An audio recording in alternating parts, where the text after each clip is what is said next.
Hello and welcome to your class in predictive modeling. So we have been doing a regression which comes under supervised learning.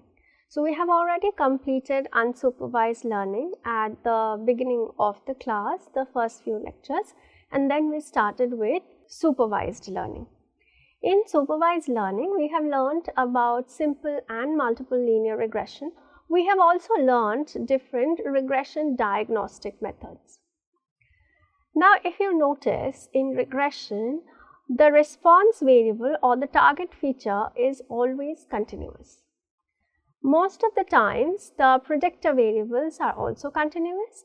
However, if we do have a few categorical features in our predictor set, there are ways we can handle that in the model. However, in all the examples that we have considered till now, we have always had continuous features as our target feature. But what if our target feature is a qualitative variable, or in other words, a categorical variable? So, suppose a doctor wants to make a decision on whether you are diabetic or not based on your test result. A doctor may also decide to prescribe you a particular drug or prescribe nothing at all based on your symptoms and your diagnostic reports. So, in both the cases, as you can see, a doctor has to make a decision of yes or no based on all the information that is provided to him. So, this yes or no as a feature is now a very simple qualitative variable, or what we also call as a categorical feature. Every time there is a payment transaction on our credit card or using our UPI interface, there is always a possibility that that particular transaction may be a fraudulent transaction. Hence, it becomes necessary for the issuing financial institution, hence it becomes necessary for the financial institution who issued us that particular credit card to make sure that all the transactions that are going through are not fraudulent transactions.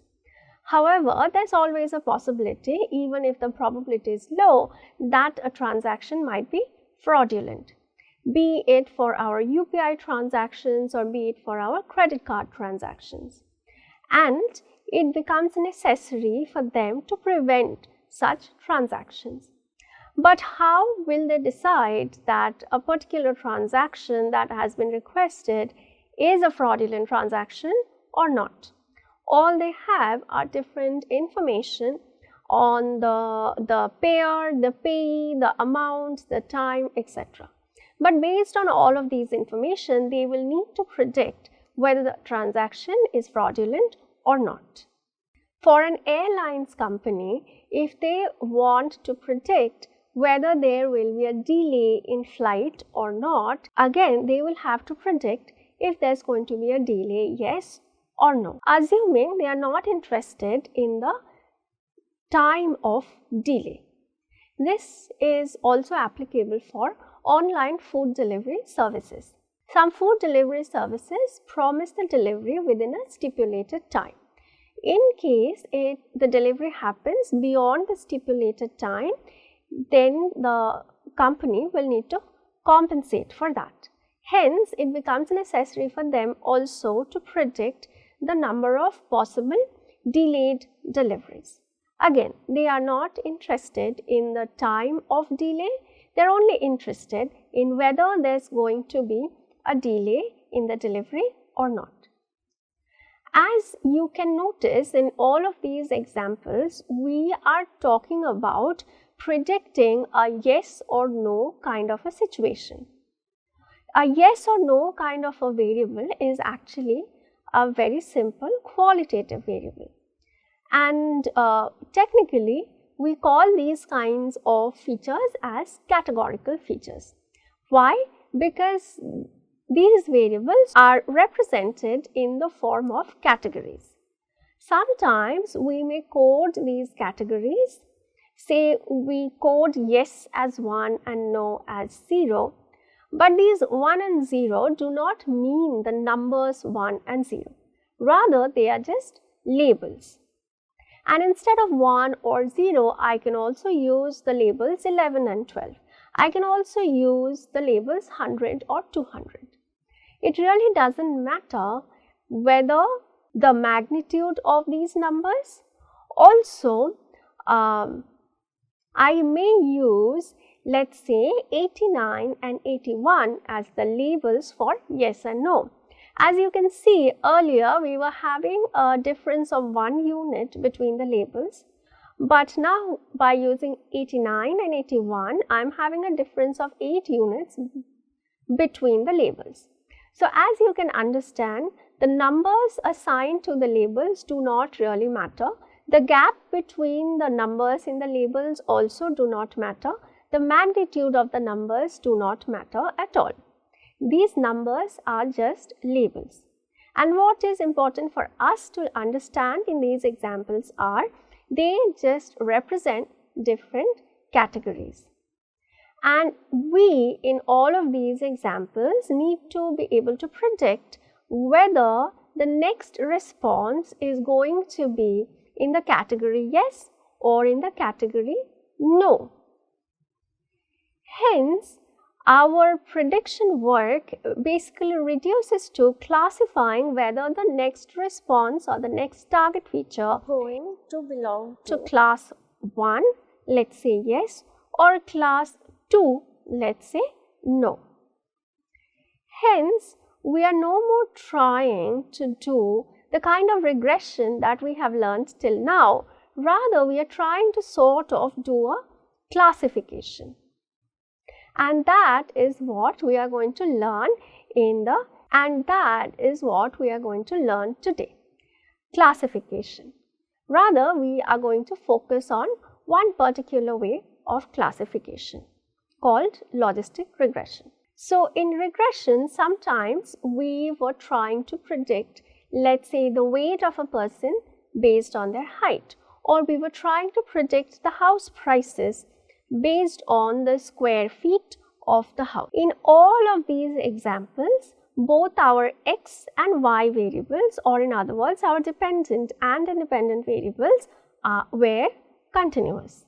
But the problems that I had been mentioning in today's class all have y as a categorical feature.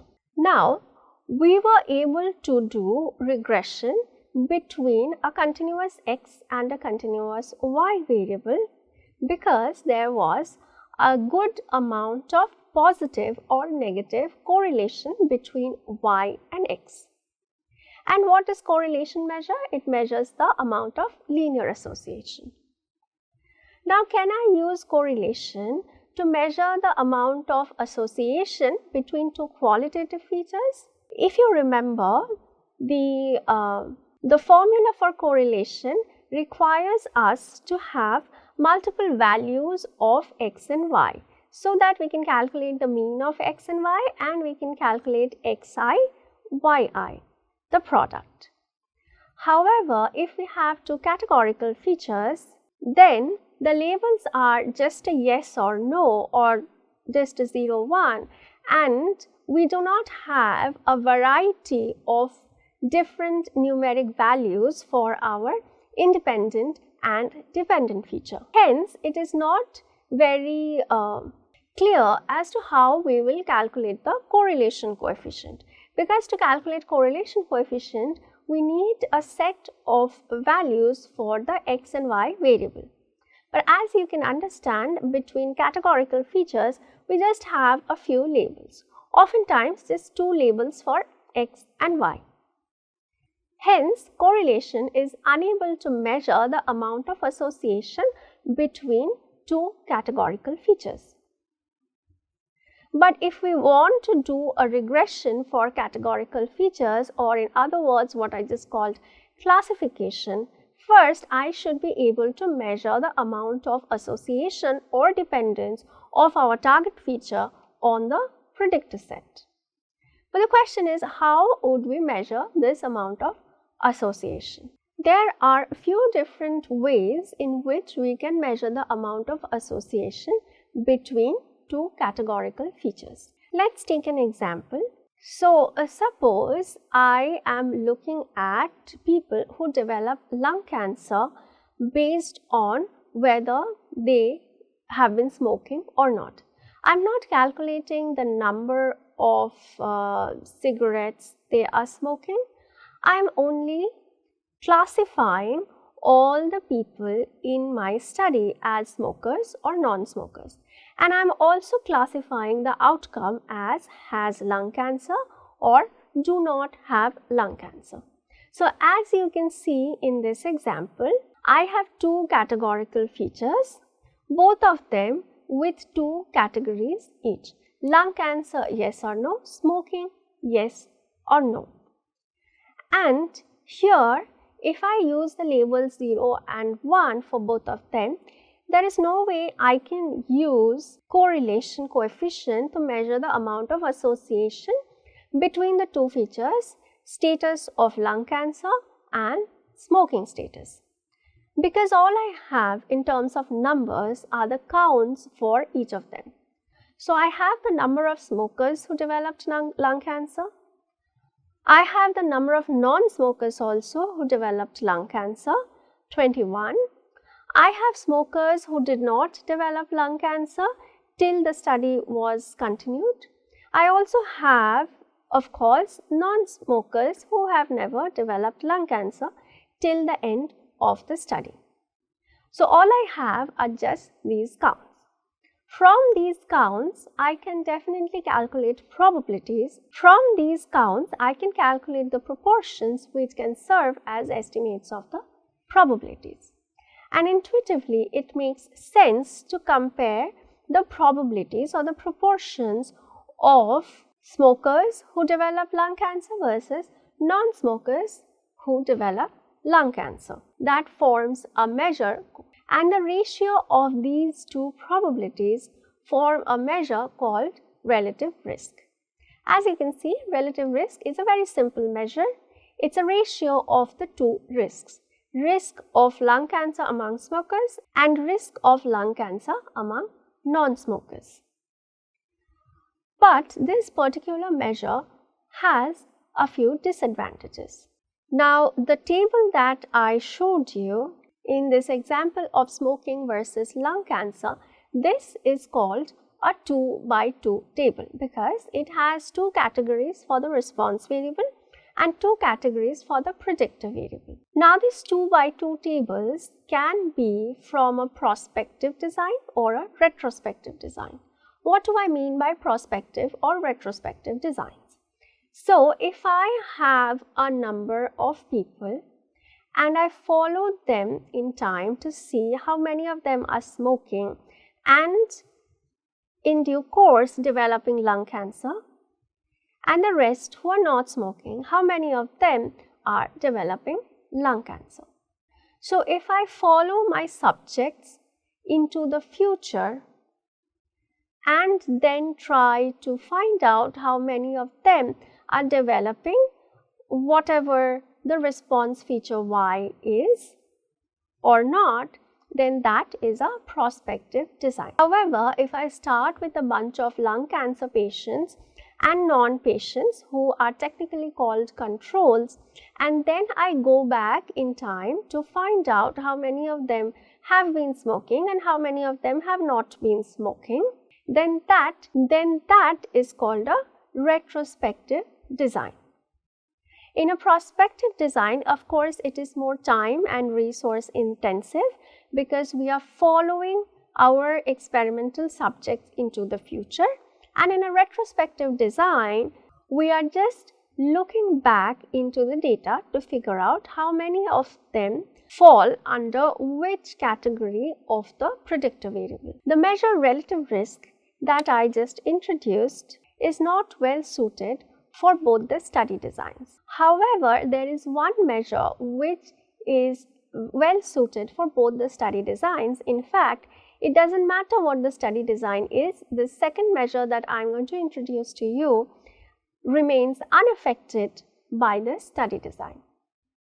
This new measure is actually, so just like relative risk was constructed with the help of the two probabilities, in this new measure we are just going to use the odds instead of the probabilities. So instead of constructing a measure from the ratio of the two probabilities, this time we are going to construct a new measure called odds ratio, which is the ratio of the two odds. To understand this new measure odds ratio, let's go back to our example. So as you know, odds are defined as P by 1 minus P. So what is the odds of developing lung cancer among smokers? The probability of developing lung cancer if you are a smoker versus if you are a non-smoker. Of course, that is 688 by 709. If this is our P, then 1 minus P is 21 by 709. Hence, the odds is naturally 688 by 21. What are the odds for not developing lung cancer among smokers versus non-smokers? That is 650 by 59. Now, if I take a ratio of these two odds, then I will end up with the measure odds ratio. And the odds ratio for this particular example turns out to be 3. So, what does an odds ratio of 3 mean? It means that smokers are 3 times more likely to develop lung cancer as opposed to non-smokers. This measure odds ratio, why do we prefer this measure odds ratio over the measure relative risk, even though both of them are just ratios? As I mentioned a few minutes back, odds ratios are not affected by the study design, be it prospective or be it retrospective. Odds ratio calculation remains the same. Also, odds ratio has a few good mathematical properties, in the sense that we can calculate its standard error, we can calculate the test statistic, hence we can use odds ratio for the purpose of hypothesis testing. Now let's come back to our example.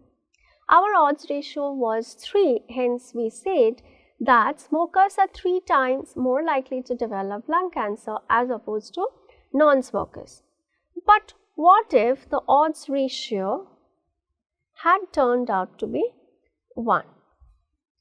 Then our conclusion would have been smokers are equally likely to be developing lung cancer as compared to non-smokers.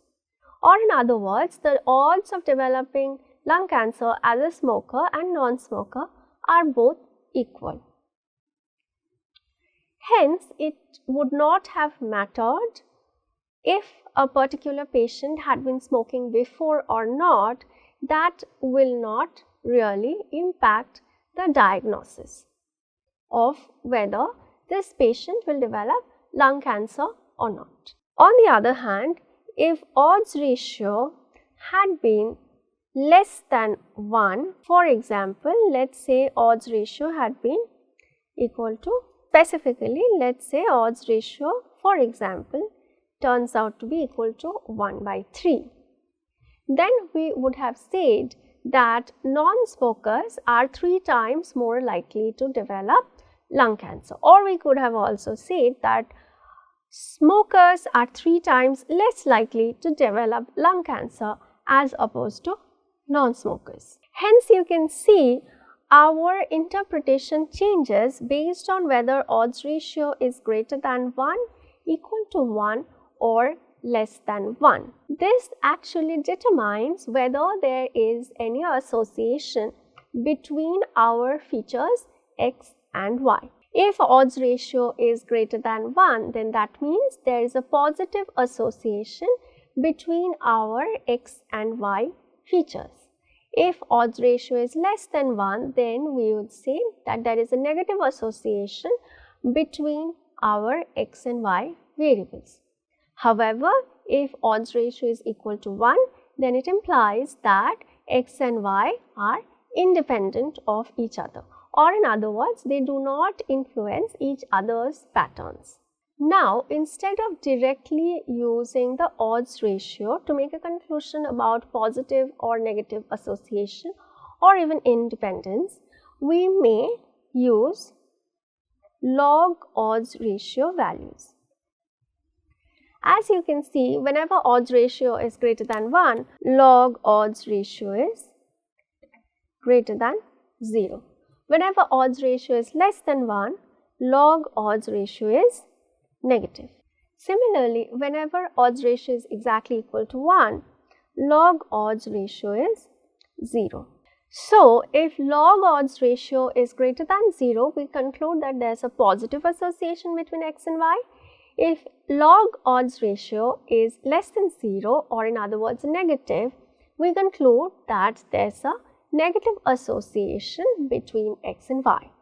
On the other hand, if log odds ratio is 0, then we conclude there is zero dependence between x and y, or in simpler words, they are independent of each other. Hence, for practical purposes, it becomes more convenient to use log odds ratio rather than using odds ratio. Also, we will see if there are any mathematical advantage of using log odds ratio. Now, let's look at this 2 by 2 table with generic values instead of numeric values as we had in the lung cancer example. So, suppose the cell values are simply A, B, C, D, then what is the odds ratio formula? It's A into D by B into C, or in other words, we just simply say AD by BC. Now, I told you in the previous slide that instead of calculating odds ratio, it will be more convenient if we calculate log odds ratio, because that's easier to interpret in practice. Additionally, instead of directly calculating the standard error of odds ratio, it is much more easier to calculate the standard error of log odds ratio. And as you can see from the slides, standard error of log odds ratio is nothing but square root of the sum of the reciprocal of the cell values. So, it's square root of 1 by A plus 1 by B plus 1 by C plus 1 by D. So, now that we have the standard error value also, we can definitely very easily calculate the test statistic. This test statistic turns out to be the z-test statistic. The z-test statistic is defined by log of odds ratio divided by standard error of log odds ratio. Why do we need this test statistic? What hypothesis is it testing? So, as I told you, when odds ratio is equal to 1, or in other words, when log odds ratio is equal to 0, then we conclude that x and y are independent of each other. But the question is, are we expecting the odds ratio to be exactly equal to 1? What if it is just 1.01, or what if it is 1.07? In a situation like that, are we going to assume independence of x and y, or are we not going to assume? This answer is obviously subjective and is going to vary from person to person. Hence, to be able to make an objective conclusion, we need to run a hypothesis test where the level of significance alpha is predefined based on the objective of the study. So, using this alpha value, we can decide whether 1.07 can still be considered almost equal to 1 or significantly away from 1. And why do we want to do that? It's because we want to test the hypothesis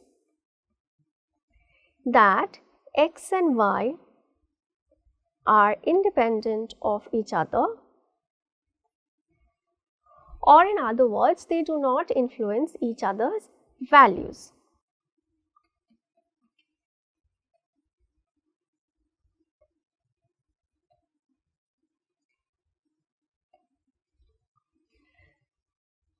Versus the alternative hypothesis that x and y are dependent, which of course includes both positive and negative association.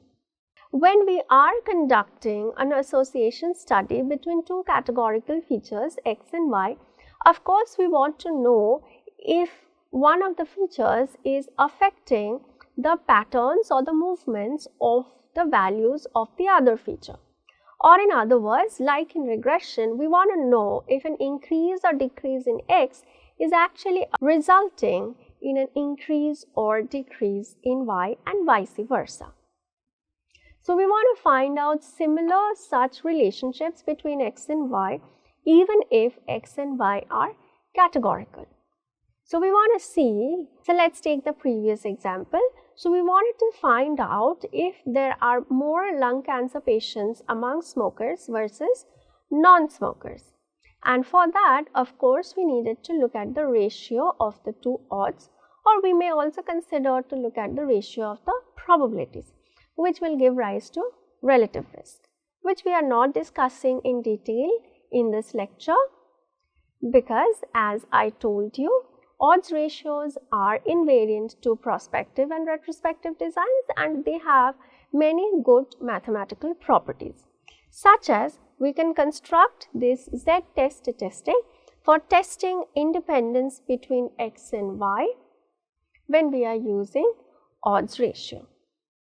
So using this test statistic and a predefined value of alpha, we can test and find out if x and y can be concluded to be independent or dependent of each other.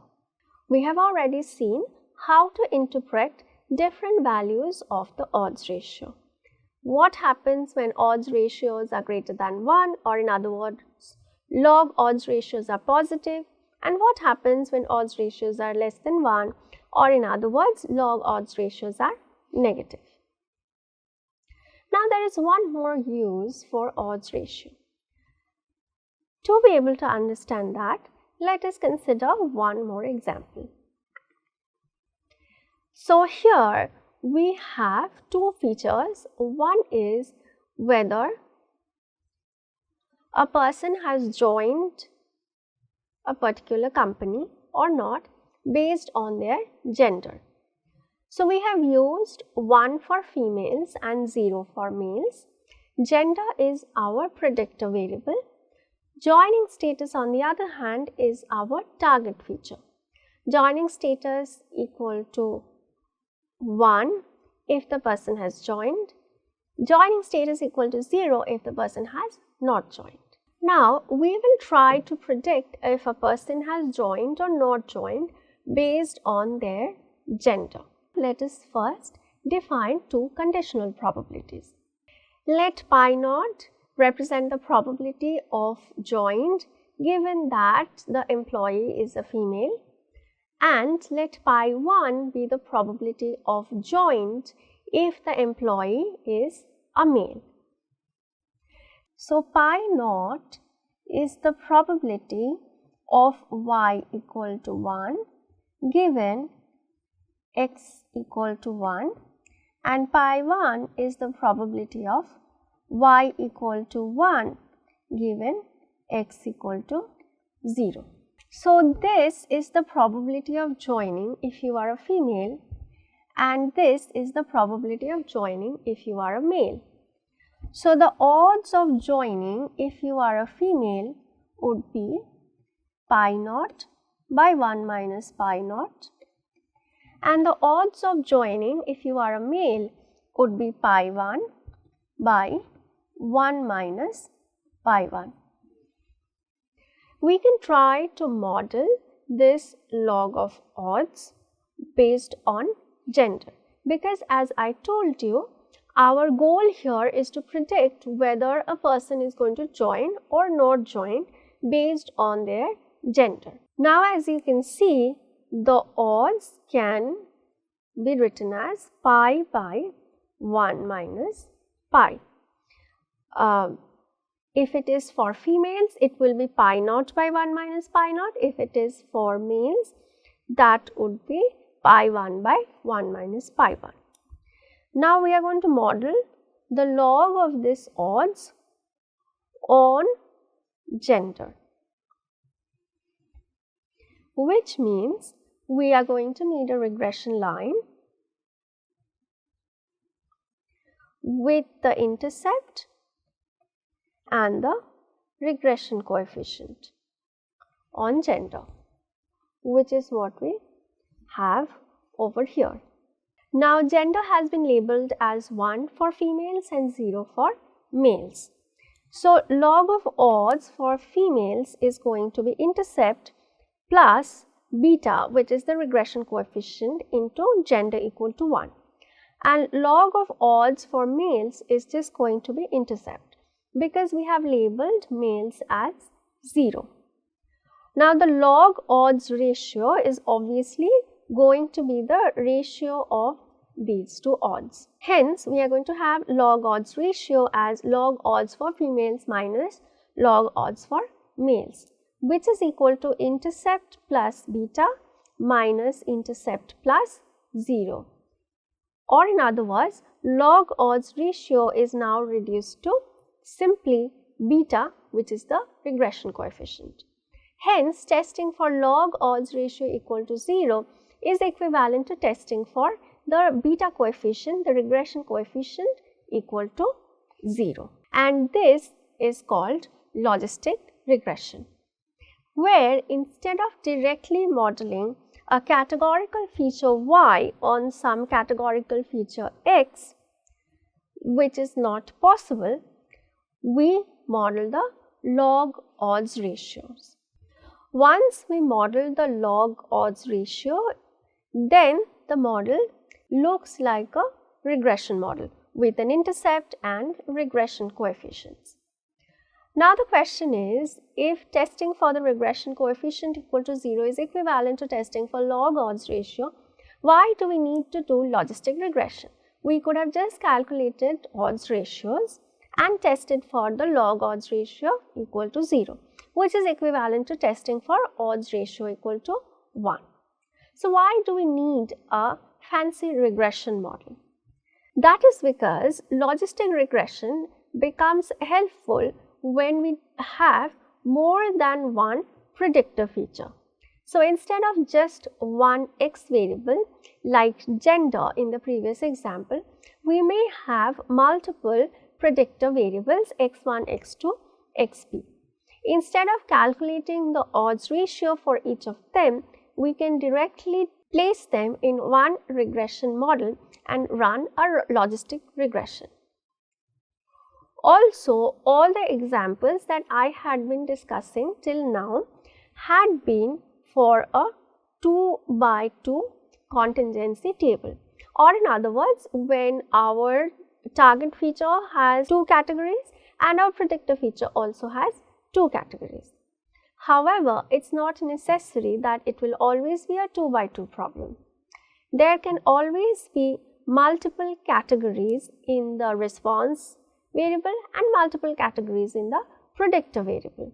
For example, when a patient is brought into an emergency, a doctor has to look at the symptoms and decide whether the patient falls under any of 3 different categories. Or let's take another example. Suppose there is a patient who comes in with a brain injury. Now, the doctor has to look at the patient's symptoms and decide whether the patient has acute brain injury or mild brain injury or no brain injury at all. Hence, in these examples, as you can see, the response variable has 3 categories. Hence, the prediction work now becomes a classification job into 3 classes or categories instead of the very simple case of 2 categories. And we may not just encounter these multiple categories situation only in the target variable, we can also encounter this in among the predictor variables as well. In both situations, instead of constructing multiple 2 by 2 tables and calculating the individual odds ratio for each of them, it is much easier to run one logistic regression which does all of these things in one go. Before we look at logistic regression in further details, I would like to point out, to be able to perform logistic regression, we require the target feature to be categorical. However, the predictor features may or may not be categorical. In fact, in real data, we usually have a mix of categorical features and numeric features in the predictor set. Now, in the next class, we will look at logistic regression with a bit more detail.